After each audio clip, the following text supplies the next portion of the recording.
Welcome back, everybody, to the Huddle Up podcast presented by Cooper Paint, Striping, and Seal, the Jeremy Hodge Auto Group, and Magnolia Landscape and Design. Coming at you on a Tuesday afternoon, evening-ish, one of those little hybrid time here. But we're excited.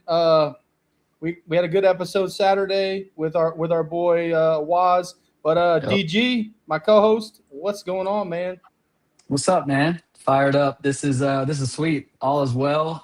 It's cool. You mentioned a little tweener time for us. Yeah. Right? A little tweener time. It's cool. A little drive home from work. If you're on the way home from work, tune in. Yeah. This is the perfect time to do that. So, man, I'm great. Fired up. Fresh off the golf course today. We'll talk about the Open and what just happened this past weekend with Mr. Ryan Fox, man, taking the crown. But we'll get to that a little bit later. But in the middle of our screen, we have a little bit of announcement / guest co-host / our closer, our relief coming out the bullpen whenever we need it, man. A guy that people are going to see now more coming up with us to join us on the Huddle Up podcast. My boy, Jake Matson, a.k.a. Cheese, Cheddar Bob, the Swiss Army knife, if you know what I'm talking about. This guy knows it all. He is going to be our fantasy football draft expert for all you people. Cheese, welcome to the show, bro. I appreciate it. Hey, I think that's the first time I've heard you call me by my first and last name in a long time. Yeah, maybe since like 5th grade. Right, yeah, that's what I'm thinking. Hey, but if you guys out there have any good cheese nicknames, throw them in the comments. We will use them all. I've already thrown some out there: string cheese, cheddar cheese, cheese whiz, queso, all that kind of stuff. So if you got some good puns out there, throw it in the comments. If you're listening live or listening later on, give us that interaction. Like, follow, subscribe. We're growing, and we're at 158 subscriptions. I had this idea today, and I didn't share it with the boys, but if we get to 200, we're going to go milestones, 200, 300, 400, all that. We're going to do some gift card giveaways for our listeners, for our fans. We'll announce those as we get closer, but guys, like, subscribe, share it, get all that out there. When we get to 200, we're like 40 away.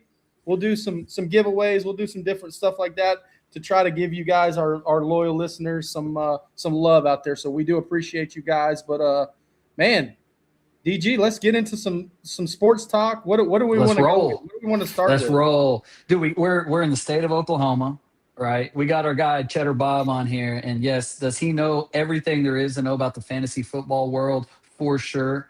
But one thing that's near and dear to all of our hearts is the Oklahoma City Thunder.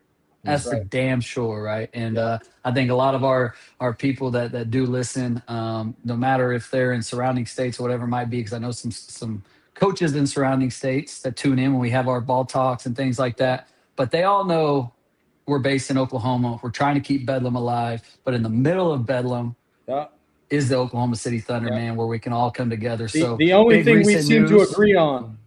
That's right. That's it. We got to find common ground every once in a while. So. And cheese. Right. We can agree on cheese because cheese is the best of both worlds. That's why he fits into this thing perfectly. He's in the middle for a reason. He's a mediator, That's right. That's right. Went to both schools, still paying both schools, so That's right. No loyalty to me. There you go. Yeah, there you go. That's phenomenal. Well, let's do it, man. Let's jump into the Thunder because big news just broke in the last couple days. Yeah. Man, shout out to Lou. Yeah. Shout out to Lou, man. He's headed to Atlanta, man. I think we all got a soft spot in our heart for Lou Dort. And I want to hear y'all's thoughts, man. What do you think, Drew? Start with you, man. Like, obviously, we had to do what we had to do to make moves, but just your impression on his time here, what he meant to the Thunder organization, and kind of what it's going to look like moving forward after. Well, I think first and foremost, when I think of Lou Dort, I think of the ultimate team player. I think he's had different roles throughout his career with the Thunder, whether some days he's starting. I think he found that role as a starter as he, his career went on with the Thunder. But, he's done everything that the organization has asked him to do. He's played hard-nosed defense. He's hit some big shots when it's mattered. He's going to be missed, I think, not only, from the team, from his teammates, but from the fan base. Everybody loves Lou Dort, but I think, like you just said, some things had to happen. We free up, I think, $17.7 million in salary, stuff like that. But, man, I got no ill will, no bad words to say about Lou Dort. Class act, and I hope he does well with the Hawks and wherever he continues down his his career. But man, big shout out to him. I know a couple years ago in the finals, some big shots he hit and played some great defense. But always a Thunder, no matter where he goes. And just shout out to him and for his contribution to the organization for that great stint he had. Yeah, no doubt. Cheese, what's your thoughts, man? Let me hear it. That's a great take right there by Drew. Yeah, that was great. I kind of piggyback off of what Drew said, but yeah, I mean, everything he said was right. I get it from an organizational standpoint. We free up a lot of money, gives us flexibility to kind of add more money to Kaysen, AJ.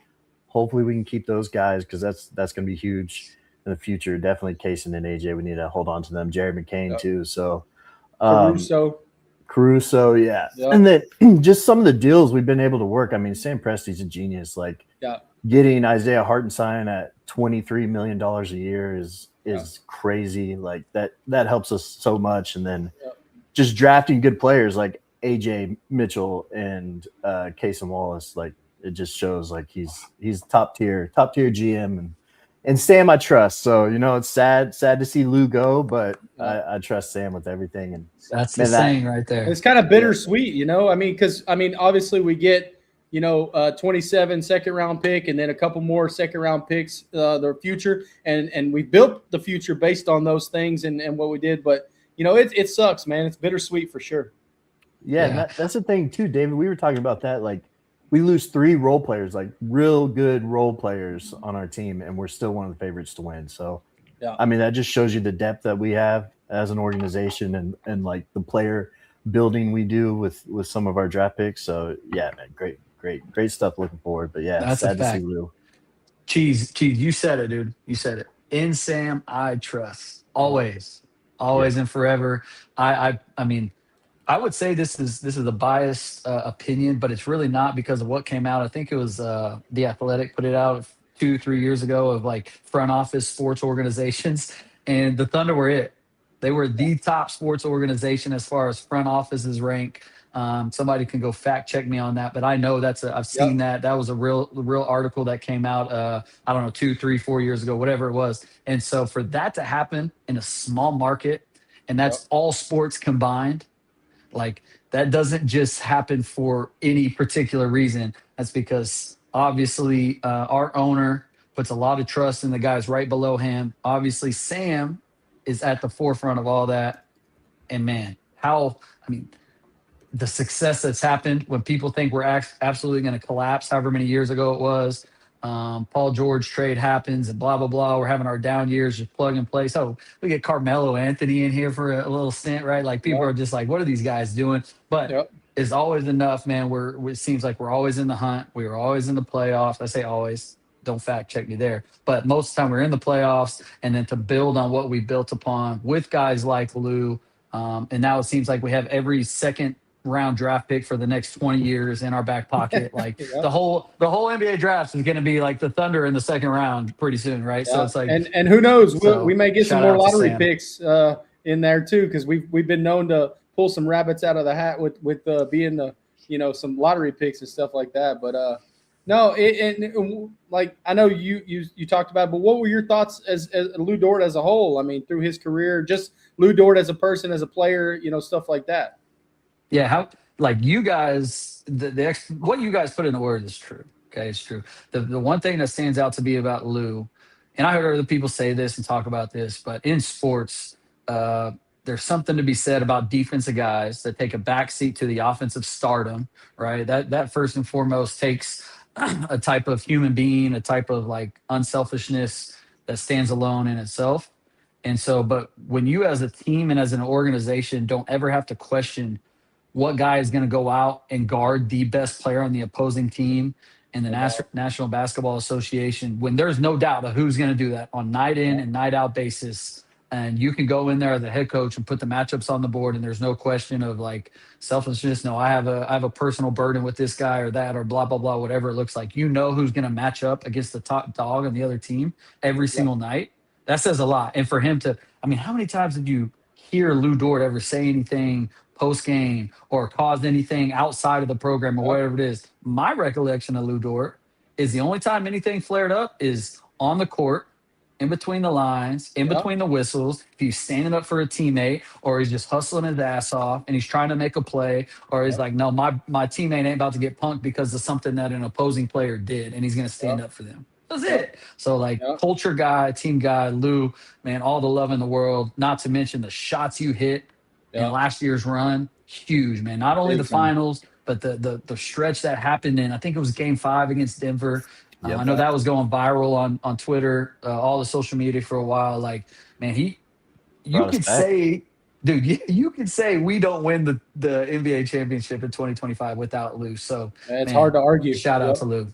Shout out hey, to Lou. so you mentioned a guy guarding their best defensive player. Who is that going to be now for the Thunder, guys? Like, who's going to step up? Is it going to be Case? Is it going to be Caruso? Is it going to be some of those guys? What are your thoughts now on the rotation, and who kind of steps up and fills that, because that's going to be some shoes to fill, no doubt about it.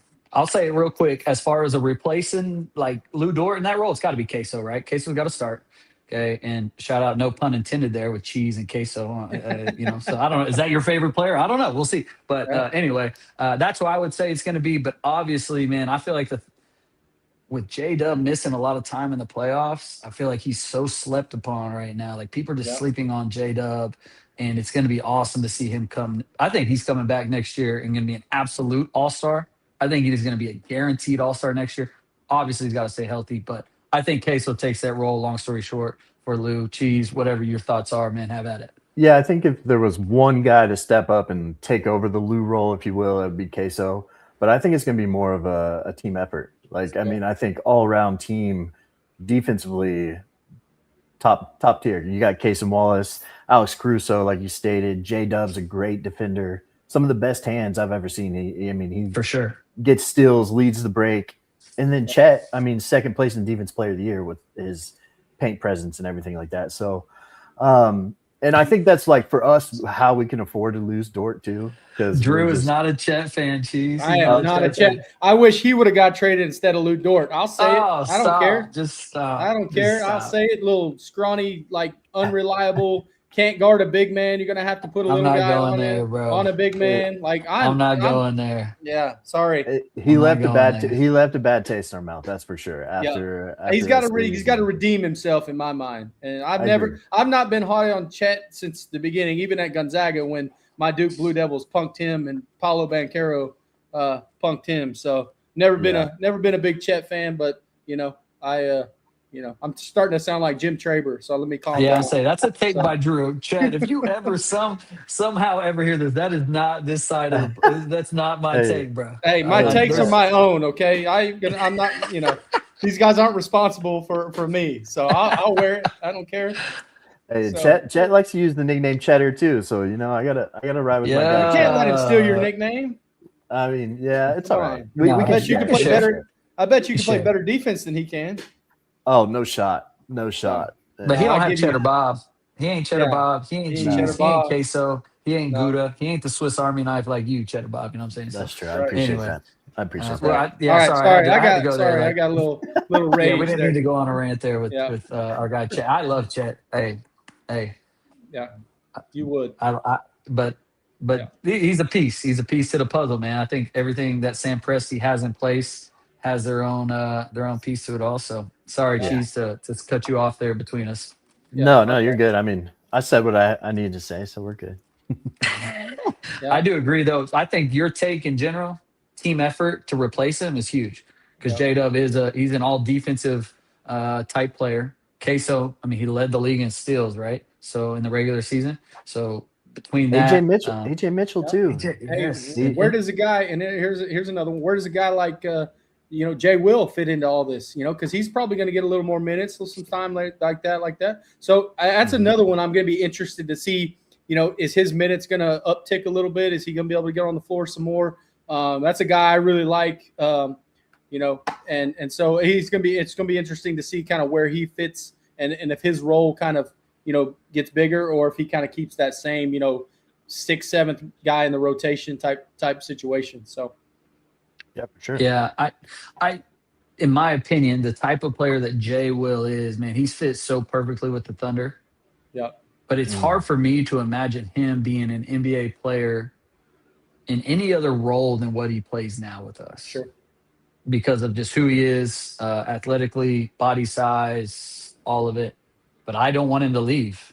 No, but I don't think either, his role, my point of saying that, I think his role stays the same. I think he is who he is. I think he fits perfectly in our culture. I think he fits perfectly in the scheme of what we want to do, playing that stretch, that stretch forward position that can go up and body big guys because he has a little more has a little more mass to him. So I love Jay Will. I'm glad he's still a piece, and I think he's going to play a very similar role if I had to guess, because I think his style of play that's just who he is. Like, you know what I mean? He's a spot up guy. He's a stretch forward, can get in there and bang a little bit, / take some charges for you, going to be a culture guy, all that, all in all. I think, I do think he's going to continue to get better for sure. But I think role wise, I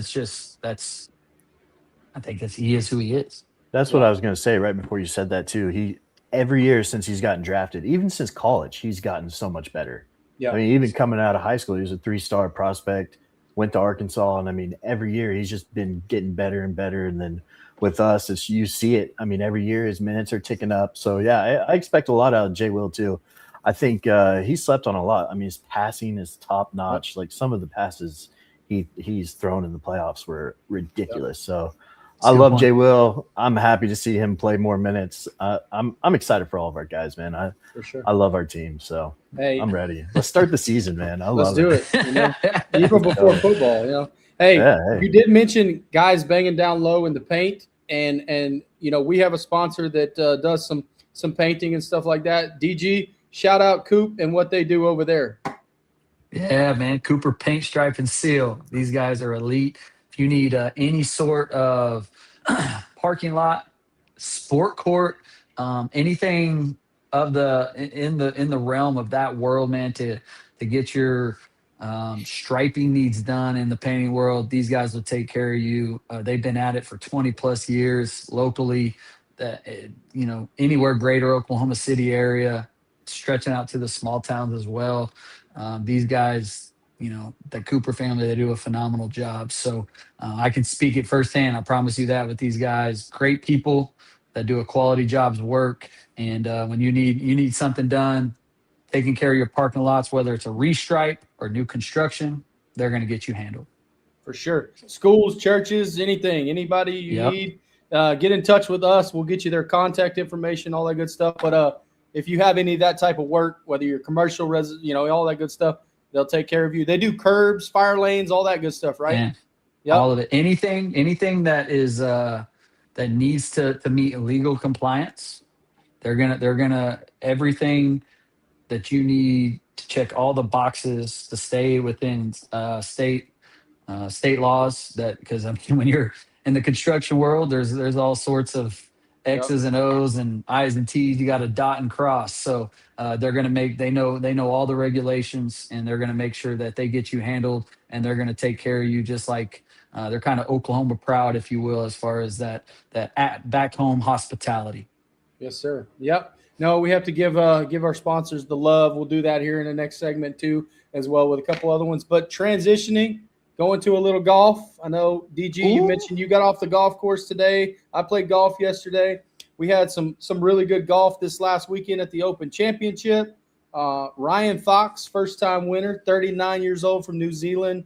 Let's get in. Let's talk a little Open Championship, the last major of the year. What are you guys' thoughts there on that tournament? What stood out to you? Obviously, a first-time winner, all that good stuff. But Cheese, what do you got for the Open Championship? And then we'll turn it over to DG. Yeah, I thought it was good.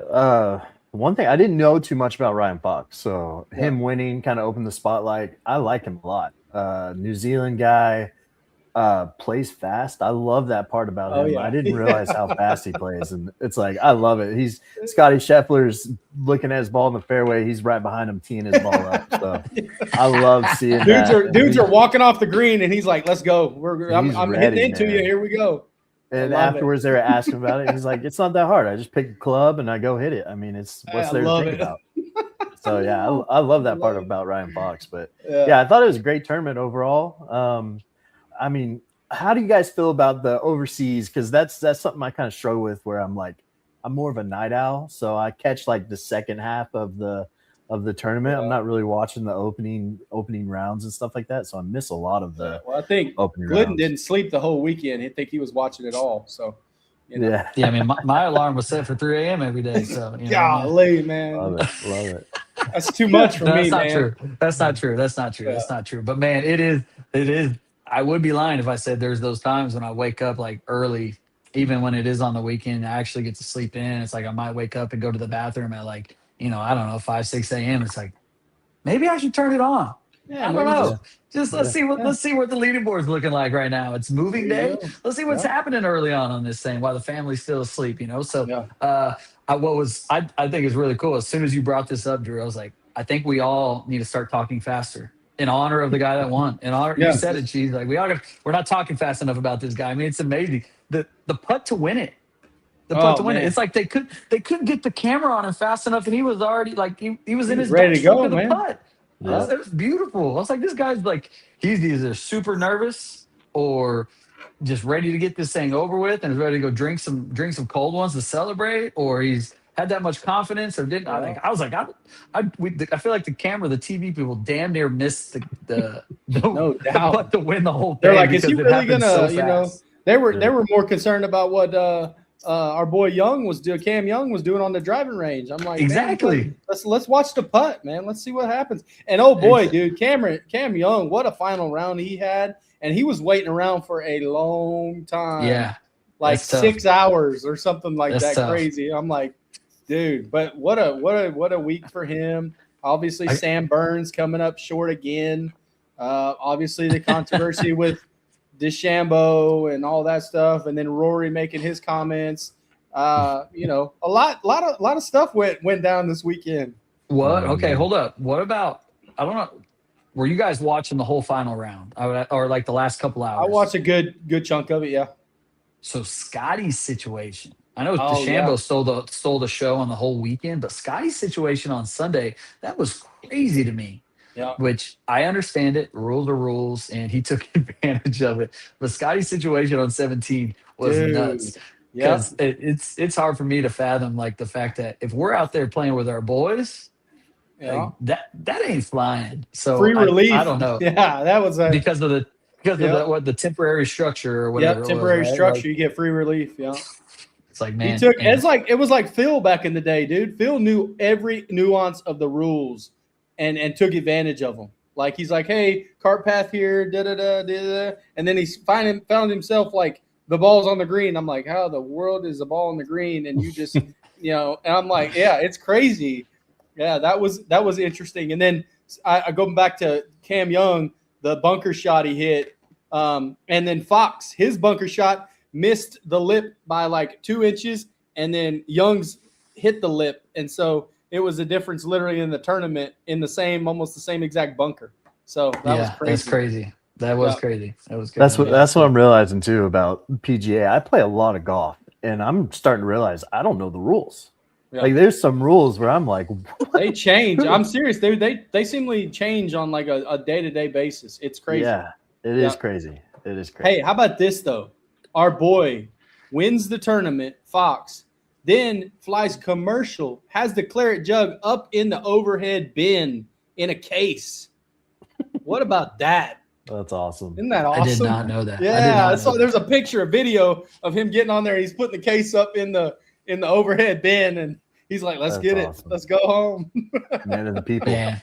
What a G. I know. That's awesome. Like I love the fact that I have zero ties. I can't say I'm a fan, anything to do with Ryan Fox, but I've seen him.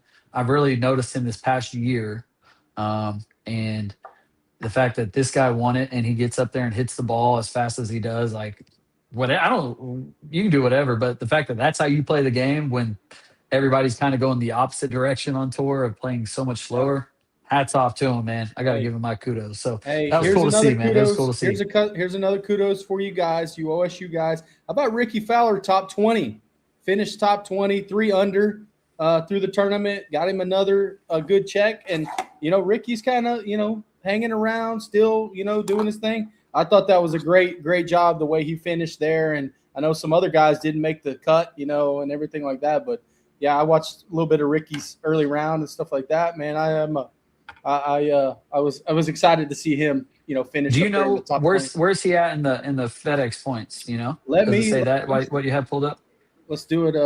Because that's what I'd be curious to know about with him. Just because, man, he's so up and down, But let's go to the FedEx Cup. Speaking of, man, shout out to Ricky on his role in the Hawk. I think that's what it's called on Netflix. Been watching that a little bit. Oh, man, really? They gave Ricky a little time to shine in that thing, man. He didn't just have a one-liner. He had a couple different spots. So how about this? There's the top 30 go to the Tour Championship or go to the playoff, right? Yeah, but no. No. Top 30 go to the Tour Championship. That's the final round, though. I want to know who gets into the. Yeah, like it's FedEx. I'm getting to that. Yeah. Oh, okay. Sorry. Yeah, he's currently right at 30, number 30. So he would be in the Tour Championship right now if it were. But that's in Atlanta, though, right? Yes. Top 50 go to the BMW Championship. Yes. Yep. And it was 75. And then the top St. 70 Jude? go to the St. Jude. So he's sitting pretty good right now. When is the St. Jude? That's what, early August?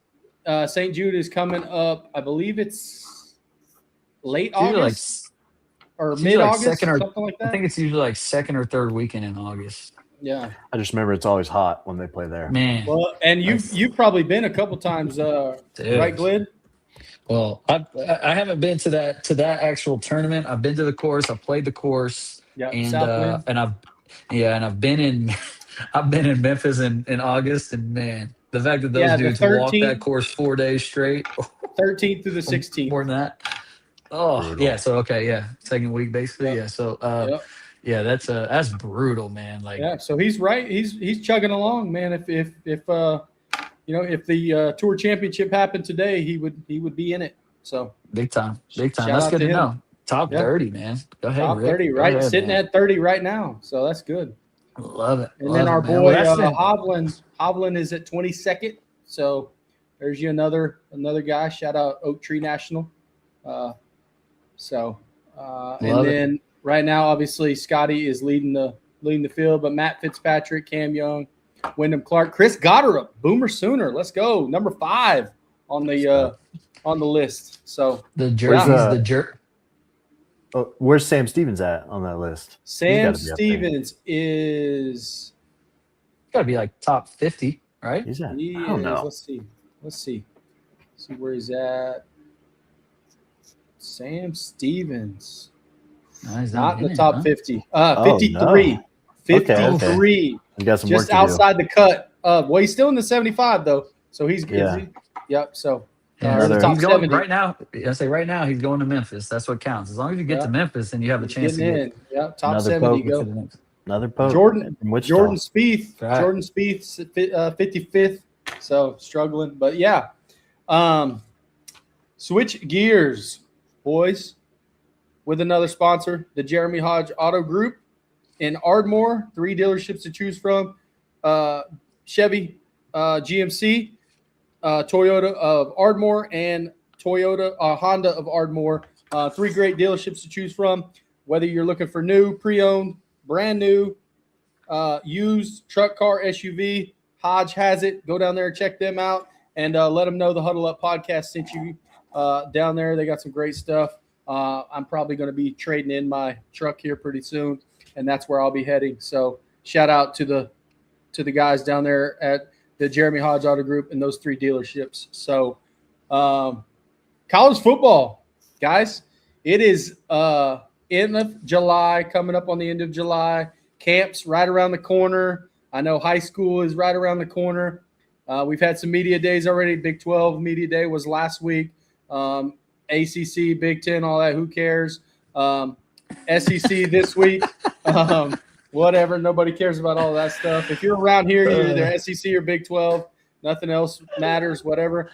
But SEC Media Day is going on this week. OU was up first yesterday with a couple teams, Tennessee and a few other ones there. But, guys, it's getting closer. College football, I know there's some rule changes, stuff going on. But what are your thoughts so far this summer? What have you seen? News, stuff like that, some things, some intriguing things that you're wanting to see? Obviously, some coaches' interviews, all that stuff, and then getting closer to fall camp. What are you guys mostly excited about with college football? I'll let DG can take it. Yeah, man, it's that time of year. You said it. So we're here. I mean, the fact that SEC Media Days is going on right now. I could be wrong on this, but I feel like they're always last. Okay, they're the last ones to go. And with that being said, I think there's a lot, and there's a lot of, I guess you could say, headlines going into this season of things that you could pick and choose from a general standpoint right now. Yep. When I get in the truck, sometimes I listen to different things. I put on the sports animal at times or whatever it might be. And so I hear people talking about it.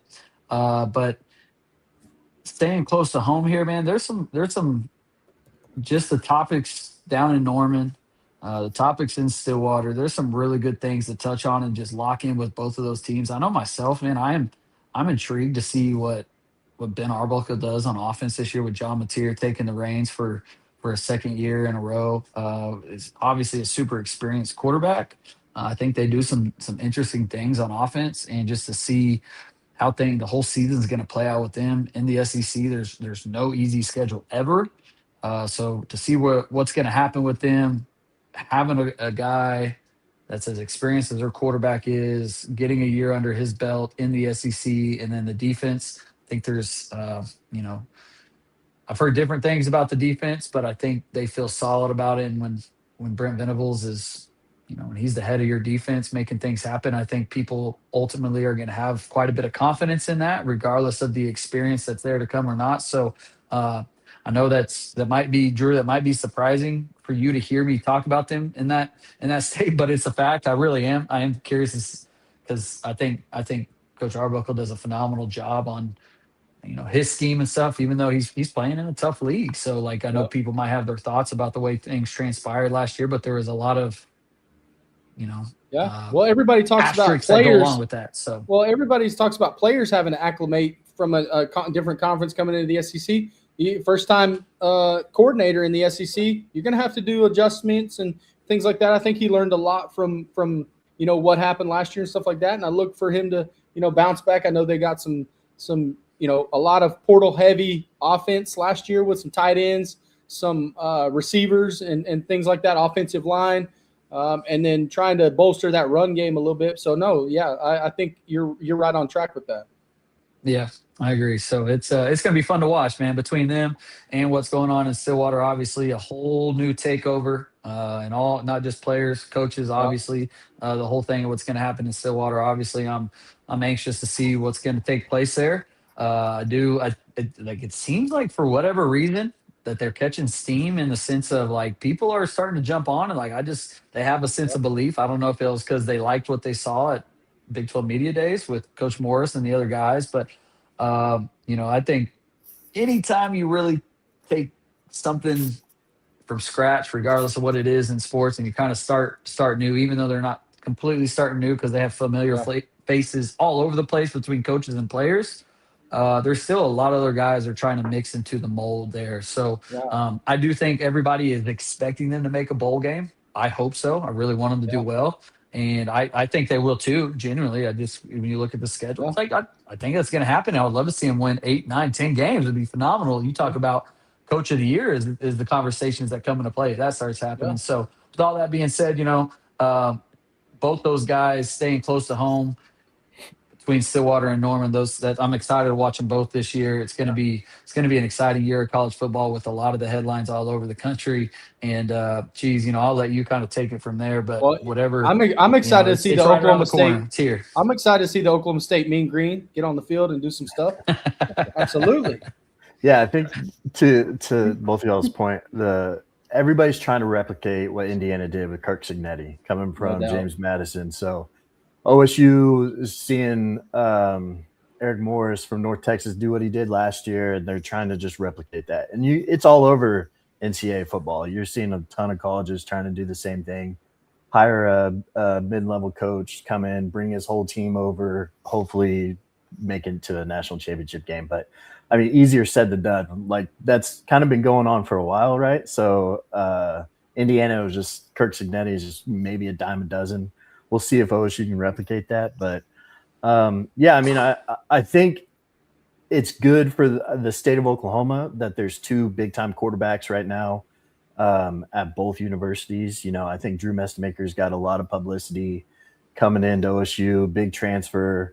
We'll see. I play a lot of, as we mentioned before, fantasy football. So I'm in a lot of dynasty leagues, Devy leagues. Drew Mestemaker's a big name. Same with John Mateer.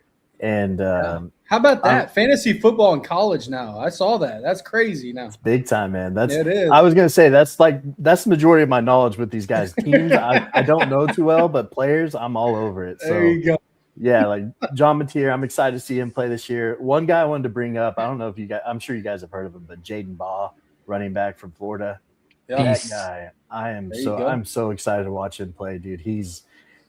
Last year he's been mesmerizing. I've been watching his all 22 past couple weeks, and like I'm in love with that guy right now. So I'm trying to get him on every roster I can possibly get him on the next coming years. So yeah, that's one guy I'm definitely looking forward to watching in the SEC. No doubt. Love it. Cheese dropping some fantasy nuggets already. Yeah. And I totally forgot that I think, was it Yahoo or somebody like they're doing a fantasy football college edition now. Like it's crazy. You can go out and draft your teams and do all that. That's wild to me. But it's crazy. You can do daily fantasy football with college guys too. So it's gaining a lot of popularity, especially now with betting being legal in most states. So it's picking up. I wonder if Sorsby's going to take advantage of that. Maybe do some betting. You know, so. He definitely will in his off time. He's got a lot of off time now. A lot of off time. So I had to. I couldn't. I'm sorry. I couldn't resist. Oh, man. Couldn't resist. We have no coaches. Hey, we have no college coaches on right now, so they can't get in trouble. So I might as well get it out right now. Man. And that way we don't have to ask, like what was it, Cooper Bassett and some of those guys. Yeah, it's hard to get, obviously with what they do and being current guys. But hey, it's low hanging fruit right there, So hey, he could have bet. Think about this. He could have bet on himself, That was crazy, right? It sounds like majority of it was in different sports too, which is interesting. Yeah, isn't it crazy?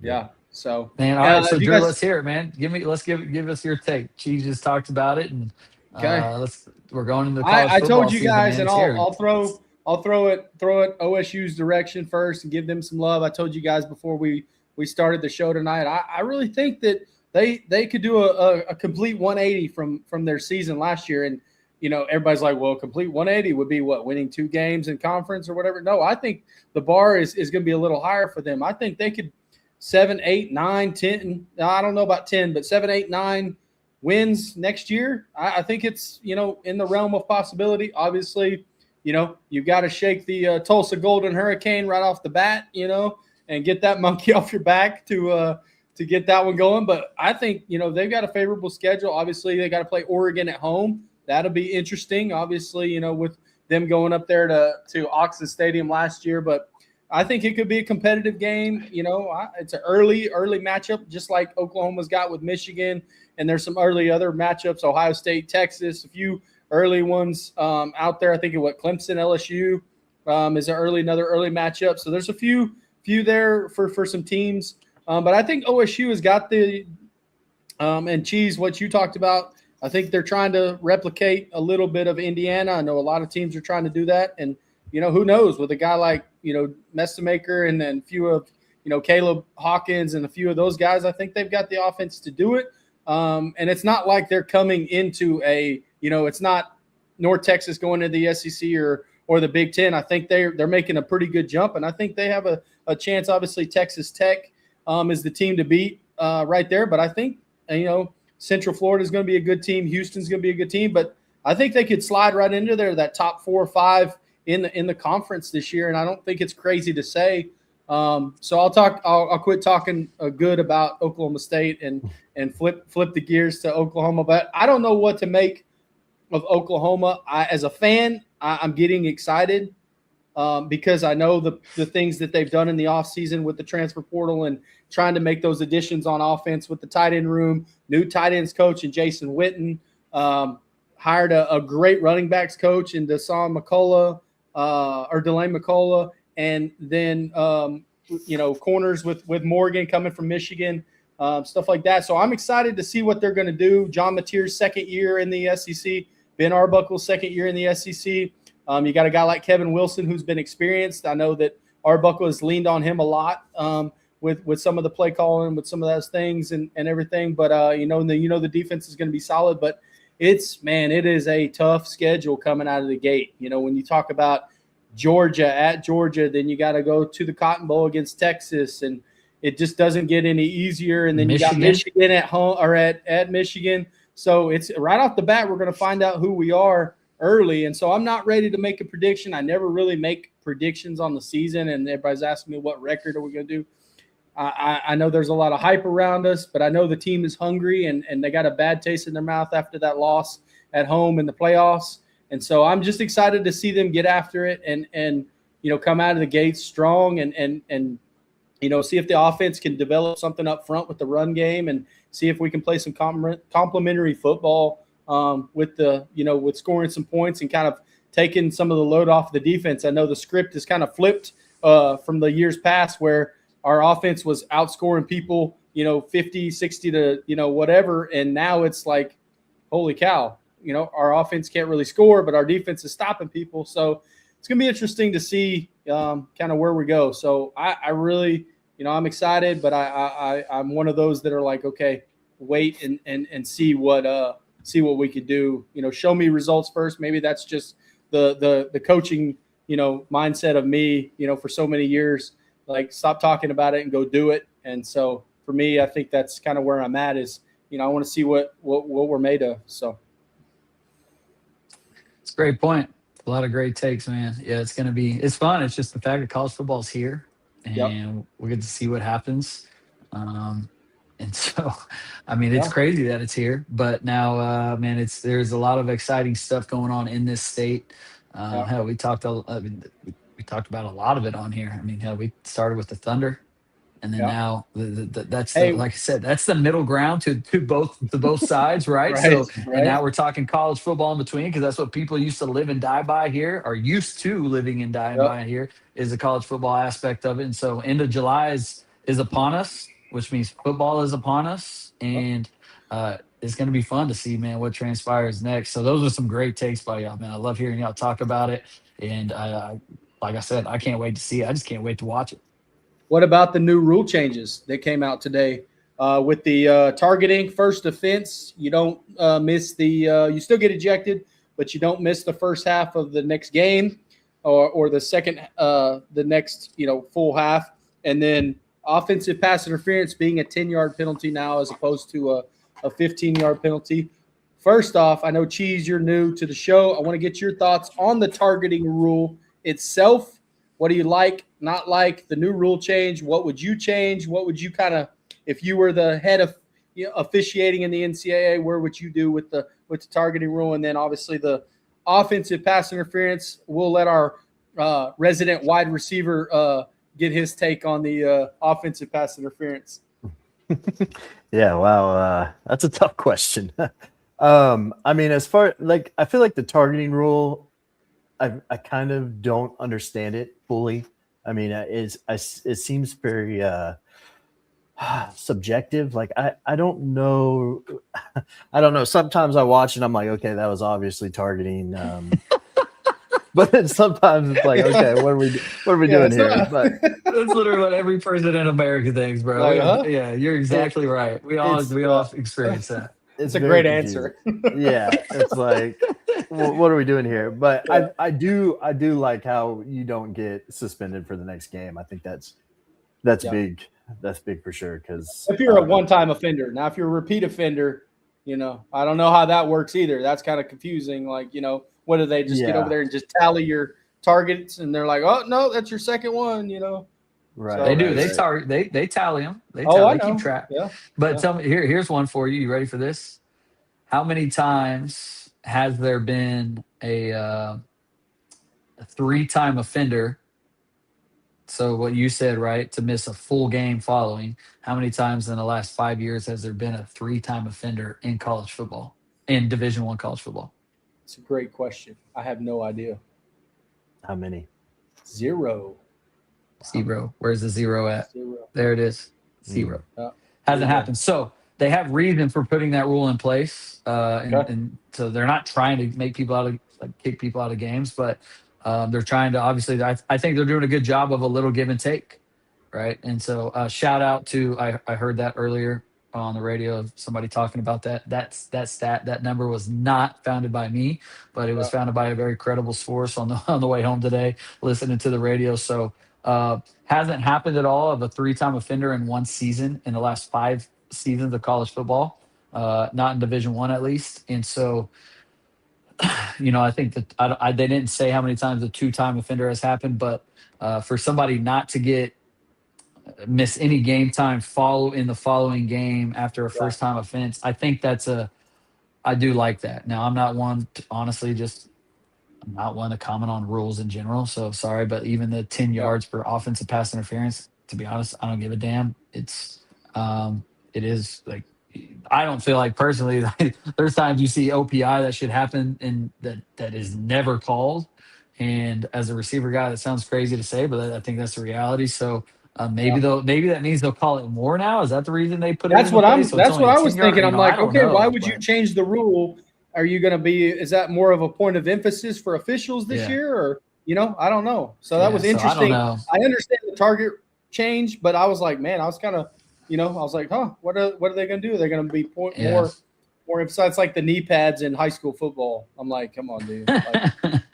Like, So at this point, it's like the rules to me is kind of like, I do think the targeting thing is probably a good thing at the end of the day. Here's one thing I would say about the targeting rule.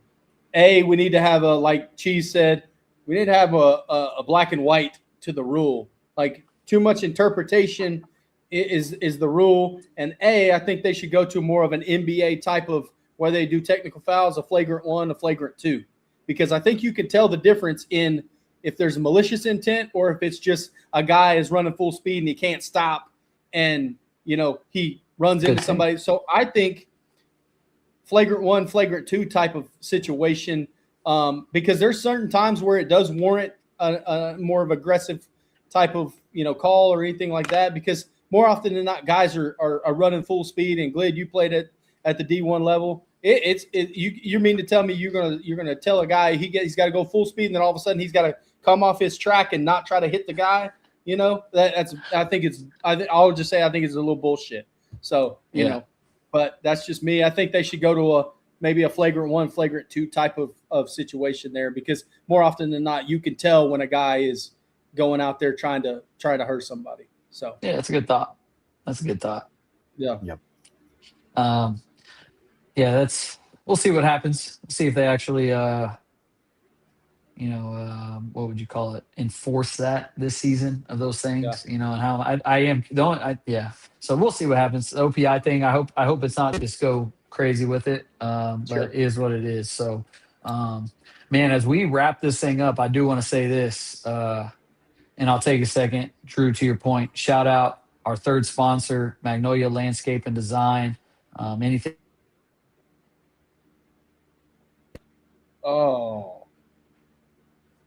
Taken care of from all different aspects. Oh, did you lose me? Yeah, you went dark mode on us. Damn, we almost made it through the full show. Go ahead, almost did. You got it. Yeah, so I will take it right here, and then DG will be back. But Magnolia Landscape and Design, our boy Dylan Glidden. Shout out to the other DG. He is the all things over there. If you guys need yards, landscaping, anything like that, commercial, residential, anything, all in between, sodding, they do it all, everything like that. And, they're great. He's just getting that up and running and everything is good. I was shouting out your brother because you couldn't. I don't know what the heck happened. Maybe it was like, hey, there's another landscape and design company that's in here trying to control us and not shouting them out. But I'll let you tell us what Dylan does and everything over there now that you're back with us. I'm not going to do it justice, but I know it hits home for you guys and what all they do over there. Yeah, man, you're going to get years and years of experience in the field. You're going to get that homegrown touch as far as the customer service. They're going to treat you like family, and anything you need, from the simple as lawn care to the hardscapes going on. If you're doing a full revamp, backyard, front yard, flower beds, you need anything on the back porch to getting it all redone, covered, the lower half, whatever that looks like. They're going to get you taken care of, and I promise you one thing: they're going to do a quality job. And so that's you call Dylan Glidden, he's going to get you guys handled. And do they handle irrigation and sprinklers and all that? They can okay. For sure. Like you mentioned it, I would say it's more of the design aspect, but he's had his hand of literally everything in the past however many years. I can't even count how many years he's been involved now. So I would say anything that comes into that world, give him a call. And if they can't, he's going to shoot you straight on whether or not they can get it done or not. So, yeah, good people. I know us at Keystone Property Management. He's done a few yards for us, and we're looking to maybe partner with him in the future as well to do some of our property management and different stuff like that as well too. So I know those guys, and he does a great job, obviously, and the support that they give us here is good. But guys, we have a little more announcement. I know we talked about it on the onset a little bit with Cheese and what he's going to be doing. Obviously, you're going to see him a lot more as football season comes around. He's going to be doing some fantasy football takes with us. Whether the bench start, I'm going to lean on him a lot this year with some fantasy football. He's going to give us some insights, some weekly fantasy starts, benches, all that good stuff, who to play, who not to play. And then he's going to be on here talking some college football, all things stuff, obviously when the Thunder roll around and start playing again. But we're happy to have him as a part of the Huddle Up team and shout him out. I know we're excited to have you, and bringing you in off the bench too when one of us are gone is going to be awesome too. So welcome to the team. Love it. Cheddar Bob. Can't wait. Yeah, Cheddar Bob. Beef and cheddar. I can't wait till we get into the NFL stuff, man. That's going to be my forte. So it's coming up, man. It's right around the corner. Cannot wait, dude. It's right I'm already breaking players down. I'm ready to go, man. I got my draft board set up. Hey, quick prediction right off the dome. Who's going to be the NFC and AFC MVPs? Oh, okay. So I already have a future. I put this in a couple weeks ago for the NFL MVP. Give me Justin Herbert, man. It was plus 1,000. I'm loving Justin Herbert. Mike McDaniel's offense, I think he's going to step up. This is the best quarterback Mike McDaniel's has ever had. QB to draft here. Yeah, so I'm all over Justin Herbert. I think it's going to be a monster year for him. He's got assets all over the field, in the backfield, great offensive line. Just they got to stay healthy. But yeah, I love Justin Herbert. MVP. Got you. July 21st. He took it to the next level. He said, I'm not doing a conference MVP. I'm picking an NFL MVP. That's right. Justin Herbert, monster year, July 21st, 2026. You heard it right here. Man, I love it. I know I threw something at you. I wanted to see if you were ready. Man, he was ready. I'm on That's what you're gonna get. That's what you're gonna get. All you fantasy people out there, man, he's gonna steer you in the right direction. This guy's all about it.